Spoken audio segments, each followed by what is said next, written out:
topics and opinions expressed on the following show are solely those of the hosts and their guests and not those of W4WN Radio, its employees, or affiliates. We make no recommendations or endorsements for radio show programs, services, or products mentioned on air or on our web. No liability, explicit or implied, shall be extended to W4WN Radio, its employees, or affiliates. Any questions or comments should be directed to those show hosts. Thank you for choosing W4WN Radio. This is Beyond Confidence with your host, Divya Parekh. Do you want to live a more fulfilling life? Do you want to live your legacy and achieve your personal, professional, and financial goals? Well, coming up on Divya Parekh's Beyond Confidence, you will hear real stories of leaders, entrepreneurs, and achievers who have stepped into discomfort, shattered their status quo, and are living the life they want. You will learn how relationships are the key to achieving your aspirations and financial goals. Moving your career or business forward does not have to happen at the expense of your personal or family life, or vice versa. Learn more at www.divyaparekh.com, and you can connect with Divya at contact@divyaparekh.com. This is Beyond Confidence, and now here's your host, Divya Parekh. Good morning, listeners. So excited to be here with y'all because I'll share with you. It's Tuesday morning, and of course, I love to be here with you. And another reason I'm really excited is because I had a breakthrough. I was stuck when I was writing my book because the book is about AI. I've written approximately about quite a few chapters. So I've had been stuck. So just wanted to share the good news with you because I know you're there through thick and thin with me. And today we have a very special guest who is all about kindness. So welcome, Josh. Appreciate it. Thanks for having me. Absolutely. So, Josh, we begin with a moment in your time, whether it's you were a child or in your youth. Do you recall a positive moment or a person who left a remarkable memory that you are still fresh with even today?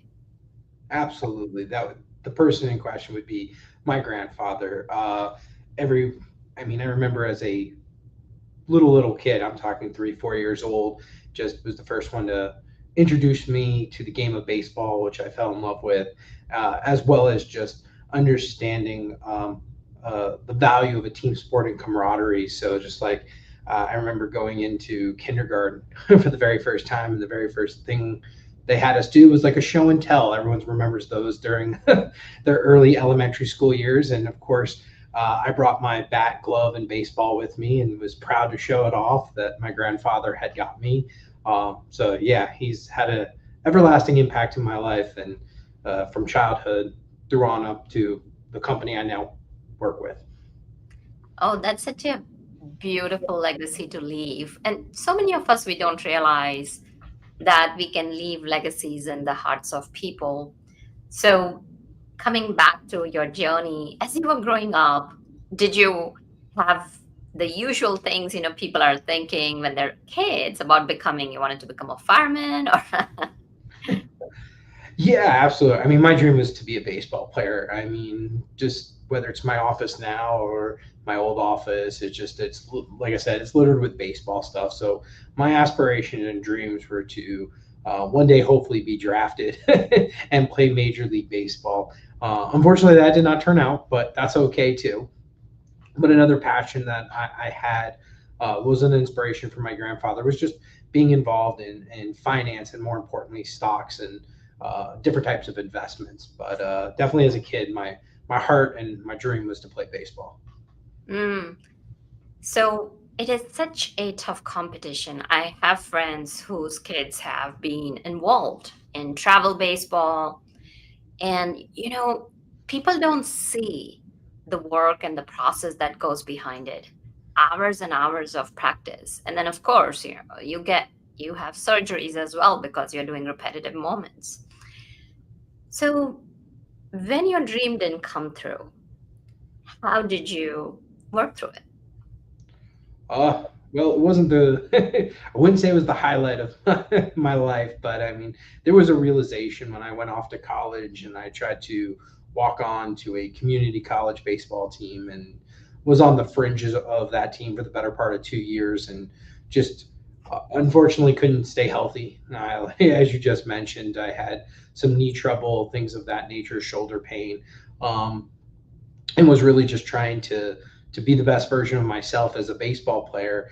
And when I kind of was pulled aside by a coach and was like, "Look, you can have uh, a path to baseball, but it's probably not going to be the path that leads you to be an on-field player." So, I mean, I got involved with coaching, the analytical side.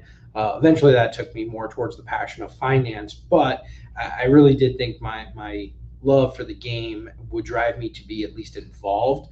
But it was a difficult period of time to be pulled aside by a coach and kind of told in the most politically correct but also compassionate way you could be told that um, your childhood dream is unfortunately coming to an end. Yeah.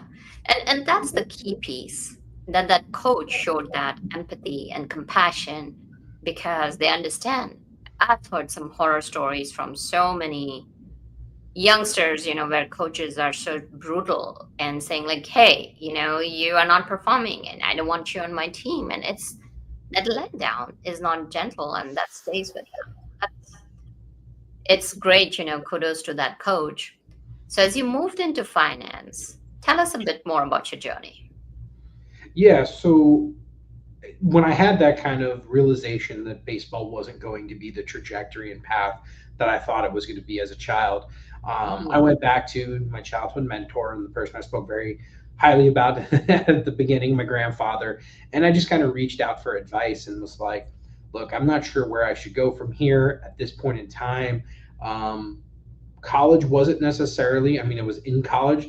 By no means do I want to say it was an afterthought, but it wasn't the forefront. The game, it was a pathway that it was a natural next step, an evolutionary step to for baseball. So when it was kind of that rug was pulled out from under me, it was kind of like, where now? And it took me a little bit of time between community college and then eventually my journey led to the University of Central Florida to find a path of finance and accounting. It went through, I thought I would do something in building construction. And then I was like, this probably isn't the best time to get into this profession, being 2008 as we have a housing crisis. Mhm. So then I was like, maybe that's not my best bet. I temporarily turned to psychology as a potential major in college. Enjoyed it, but really didn't see that being a passion. It was kind of a placeholder. And then eventually I took an economics class at Santa Fe Community College. And one of my professors there kind of showed me game theory, the basics, from everything from the basics to game theory that people go through in economics. And I kind of started to have a passion. And he's like, you should probably be a dual major in economics and finance. And I said, that's probably a pretty good idea. Let me give it a shot. It eventually turned into, as much as I liked the economics, it ended up being more practical for what I was looking to do when I eventually moved to UCF and someone said, "Hey, you should probably be on the personal finance rather than the corporate finance side." So originally my dual major of economics and finance turned into finance and accounting. And yeah, that took me from there to my first job out of college, which was working at a clearing firm making felt like pennies on the dollar. But it was to get my foot in the door and just like I was trying to get my securities license so I could do personal finance, but and helping people with investments. Absolutely. And it's life is fraught with twists and turns. And that is the key that, sounds like you were completely open to exploring life and allowing it to take you where it went. So why don't you share with us about the story about you and your uncle and how family legacy came into being? Yeah, sure. So that was literally the basis of something my grandfather kind of always taught me was just be open to the next idea. Try to be open minded. Don't try to be so closed off. You never know where a great idea can land, even if you think in the moment it's a terrible idea. So um, my journey after college took me through a few stops, but eventually I made a pivotal stop along the way at working for a local firm in Orlando um, on the personal finance side. And I got the opportunity to kind of there, which set the tone for the family legacy journey, to be the jack of all trades. I did everything from compliance to trading to being an integral part into the planning team. And I did this all in a matter of probably 18 to 24 months. And the reason I got so many of this unique opportunity with one firm was they were making the switch from being a captured agency in the world of finance that's working for an insurance firm or a bigger conglomerate to then being off on their own and working more independently. So while they were making that switch, they had they moved from MetLife to an independent broker dealer. So the team took a while to facilitate that move. So the team grew over that 2-year span into its normal capacity back when it was at MetLife, but there was a lot in that transition where they fell short. So I got to kind of fill those gaps. So eventually I went to the team and said, hey, would you guys be open to me opening a branch in North Carolina? And unfortunately, I was shut down. I shouldn't say unfortunately. It was fortunately and unfortunate because that propelled me to reach out to my uncle. So I called him up one day and I said, I've got a business proposition for you.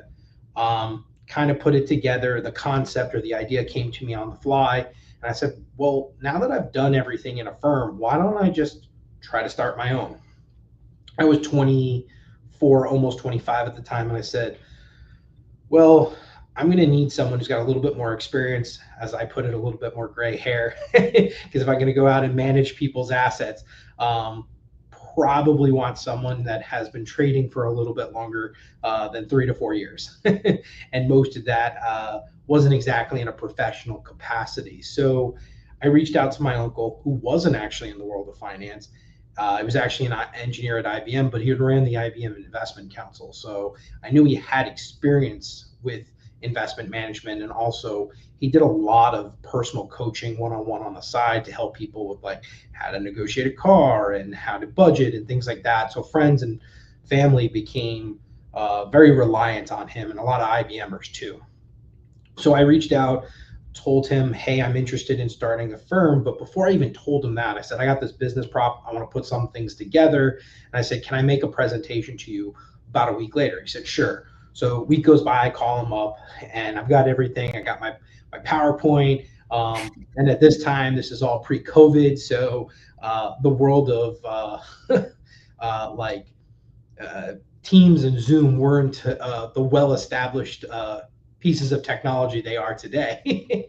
So I forgot what I used. I think I used I think it was Google Hangouts I used. So I used Google Hangouts with a PowerPoint slide, not Google Slides, but combining two technologies. So, but either way, I reached out to him and he said, before you jump into anything, he's like, I got a crazy idea and I want to see if you're open to it and maybe we can run with it. And I said, okay, I'll hear your idea and then I'll go into my pitch. And sure enough, his idea matched my pitch to a T. He's like, I want to start a financial planning firm. And I said, well, okay, I can skip the first like 10 slides that were to try to convince him to do this. I was like, well, it seems like you're on board. But the hard part was, okay, how do I have somebody who goes from a 6-figure salary and with a stay-at-home mom, my aunt was a stay-at-home mom, into making this switch? So that was part of the game plan, that if I got him on board, that was going to be the hard part to figure out. That kind of had to be figured out on the fly, because by the time we made the agreement and I would come up to the Carolinas from the Orlando area, by the time I arrived here, between the travel of me flying down to help my mom even move too, who was moving up to take care of her parents, that 2-week span, everything got flipped on its head. He got laid off and I showed up to the Carolinas and we're like, well, we're knee deep in it now. It looks like we're starting a financial planning firm because neither one of us have a job. It was meant to be. And so you started, and I think so, like it's been what, like almost a decade, like when it was like I met you, and along with the family legacy, you also started the Triangle TechNet. We'll kind of get into it. But there's so many people who are in the corporation. They think like, oh, I've put my money in the 401k. They've got those views. Mutual funds, ETFs, some of the things. So A lot of people just kind of put that away and then they don't think about the investment. What would you tell those tech people, or it doesn't matter really, all those professionals? Because 401k alone is not enough. Mhm. So it really comes down to someone's personal ambitions and goals. Because I like to tell my members, and as I get to know them, and we call them members instead of clients, to go along with the family legacy theme and brand. But the most important thing that I try to tell them is like, look, part of the reason what you just stated is the 401k contributions tend to not be enough, and there's other avenues of savings into brokerage accounts, Roth accounts outside of work, or maybe your plan has a Roth component at work.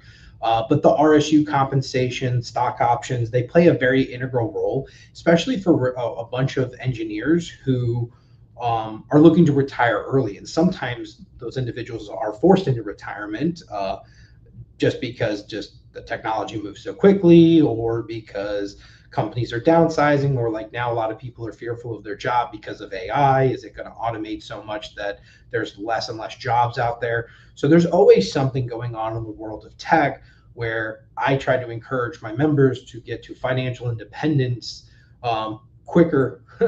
But that comes with a caveat, and I don't say like I don't tell them let's go live on ramen noodles for the next 40 years so you can retire, or 20 years or 30 years, whatever it is, because unfortunately my father, who is also a very integral part in my life and my baseball story and whatnot, passed away when I was 17. So I always tell people you've got to live in the here and the now. So retirement is one thing, but understanding how to build financial independence, but also enjoy life along the way, is extremely critical. And that's where, if done right and thinking about tax consequences, when to actually exercise those stock options, or when those RSUs vest, and understanding what is the best situation, or what can I do to mitigate taxes along the way, that's critical, because that's not only going to give confidence to the individual, but it's also going to set up their financial plan for greater and greater success. So I encourage people to look at all avenues,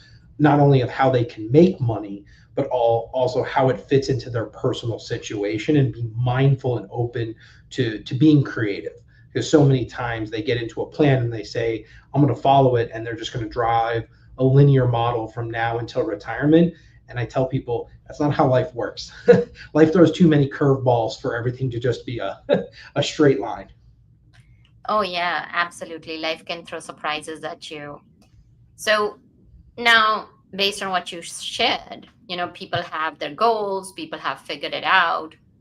So many times people have no clues where to go, what to do. So, what are some of the few steps that people can take to get educated? First thing is, I know this might sound a little interesting, because a lot of tech professionals I have talked to um, have been leery to go to their HR department, but I actually think that's one of the best places to start, is to understand what is actually available to you, or to a mentor or a colleague. I mean, I don't want to say, oh, just go to a financial advisor, because I am one, but a lot of times go seek out that family member who can put or mentor that can put a little bit more context around what you're experiencing. Like I know people who are like, I don't even know what an RSU is. They're like, what is a restricted stock unit? Or with these options, do these options work just like options in the open market? And a lot of times, no is the answer, and there's a lot of uniqueness and nuance to them. So the first thing is, seek out someone who's already experienced it, because that's the best way to learn. And one of the things that I did early on in my own career is I went to advisors, and instead of asking them, what are you doing right? I asked them over their career, what did you do wrong?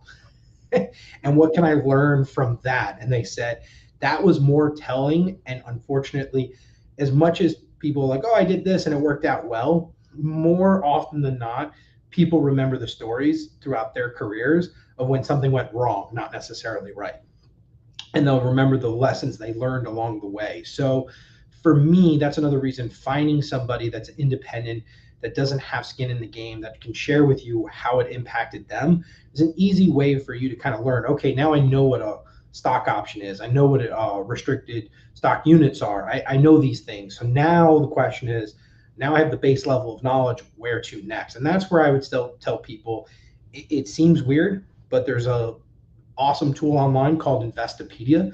If you just need definition based bare bones facts just to make sure you have the rudimentary understanding of things, it's a great place to go.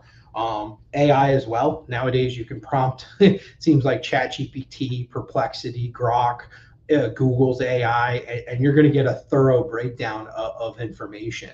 The nice thing is too, you can take what you have within the documentation at work, because if you get these stock options and packages, a lot of times it comes with information that most people don't read. To me, it reminds me of like the disclosures when we all just click yes, agree, and move on.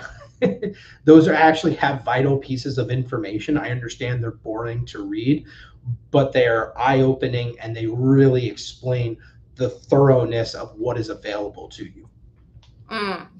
And also, as you mentioned about ChatGPT, you can copy and paste in a document, upload it in ChatGPT, and like exactly whatever you're looking for, you can ask it to summarize for you.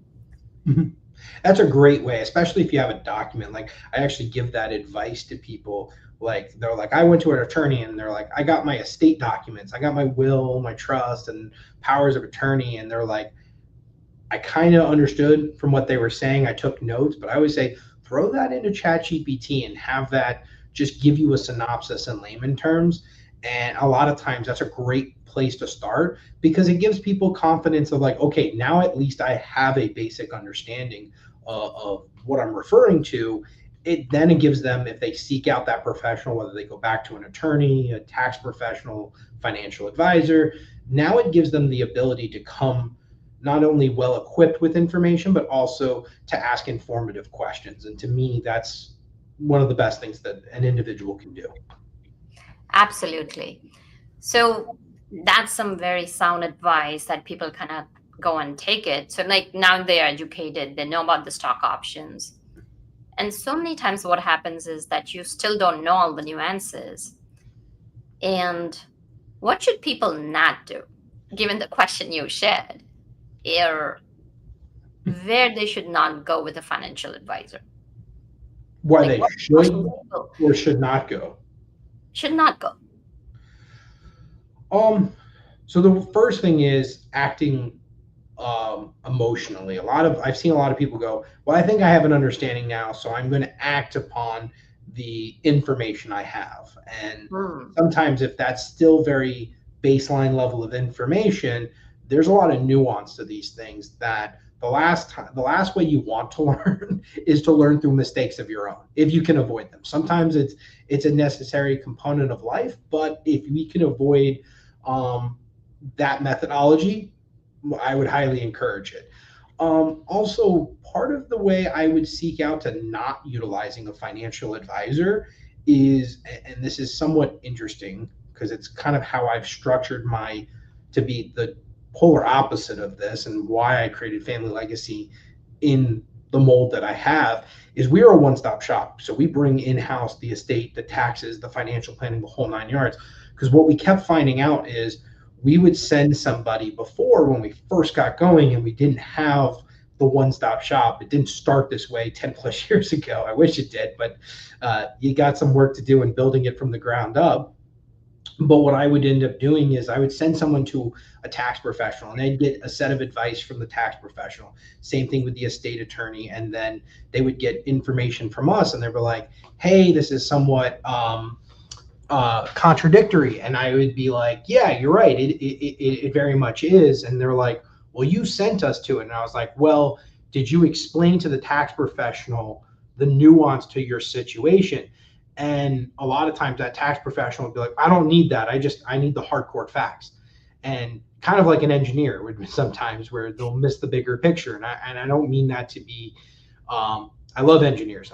My business partner is one. My uncle, but a lot of times that was one of the things that he said he grew on as a professional himself in our space, was a lot of times he'd gather all the facts and just make decisions based on those facts without understanding the emotional side to finance, which seems odd, but like you can make those decisions, but there is a person on the other end that's going to interpret those decisions, that's going to have to live with those consequences. And sometimes you need to blend that together.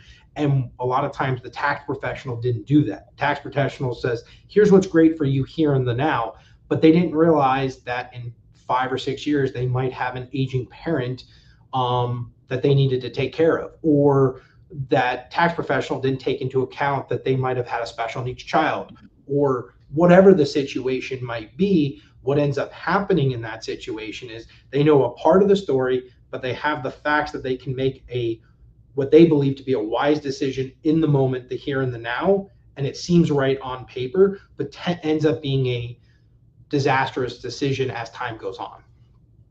So finding somebody that's not only going to look at the situation from one perspective, but has the skill set to look at it from a multi-perspective foundation, like we do here as a one-stop shop. And it doesn't necessarily mean everything's just coming from me. It's like I have tax professionals on staff, I have estate attorneys, I have other advisors that look differently, that have different levels and areas of expertise. And it's just having a team approach to this is extremely beneficial.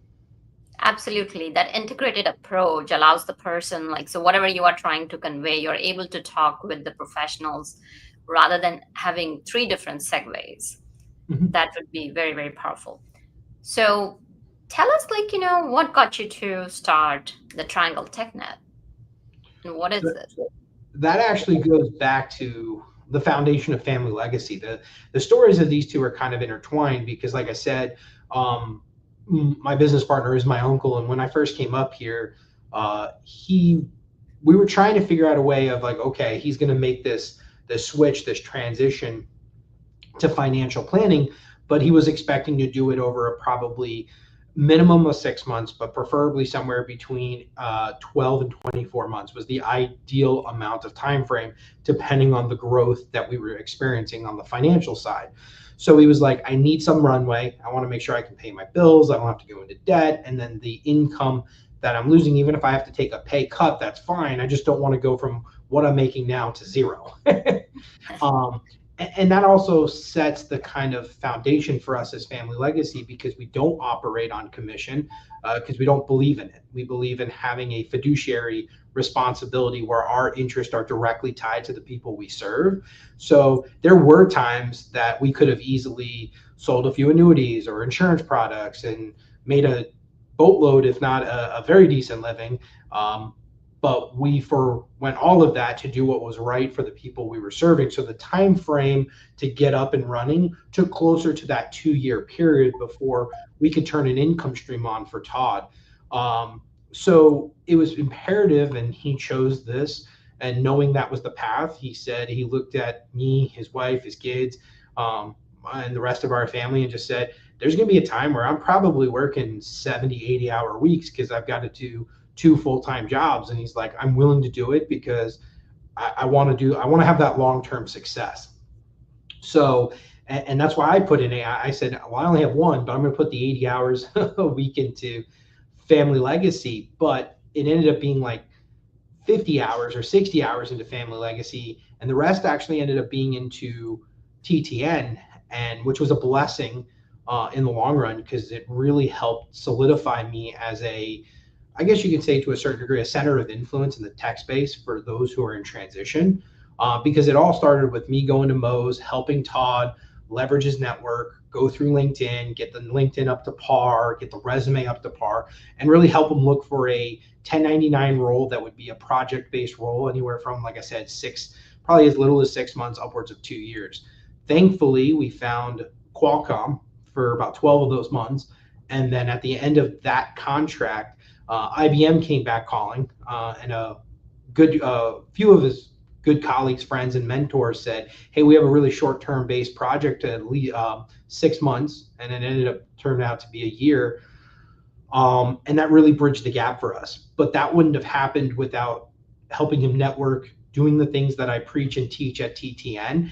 And from the experience of helping him with that, I met great people like yourself, John Rupel, and others that I'm very, very thankful for. Eugene Barlaz. I mean, the list goes on and on and on that have decided to pay it forward and help out. So not just helping my uncle, but now we've had the blessing of probably helping well over a couple thousand people directly and indirectly find work in the Triangle. So it was really meant to help Todd. But the real blessing was now we didn't just help him find the next role. We've helped many, many people find work as well. Yes, and it's so important to pay it forward because that's the legacy we are going to leave behind. Mhm. So tell us, like, anybody who's in the Triangle area, where can they find the Triangle TechNet, and what can they expect when they come and join? Or is there, just give us the information so anybody from our audience, if they're going through the transition, they know that they've got someone to lean on. Yeah, so we keep it pretty simple. It's a monthly based event. It happens on the third Friday of every month. And basically, it's open to everybody and anybody. So you don't even have to be in tech or even transition. But that is the audience in which we are geared towards. We do have a lot of recruiters stop by, hiring managers, alumni. We had a few alumni this past event that showed up and were actually in the midst of hiring. So it was really kind of nice that we were able to help some people almost on the spot, at least get into the interview stage and maybe even potentially find work that will hopefully come out of it. So you can visit triangletechnet.com, which is another great way where we advertise on there. This is a free event. So we don't have advertisers. We don't have things of that nature. It's just, it's basically hosted by myself and the team here at Family Legacy.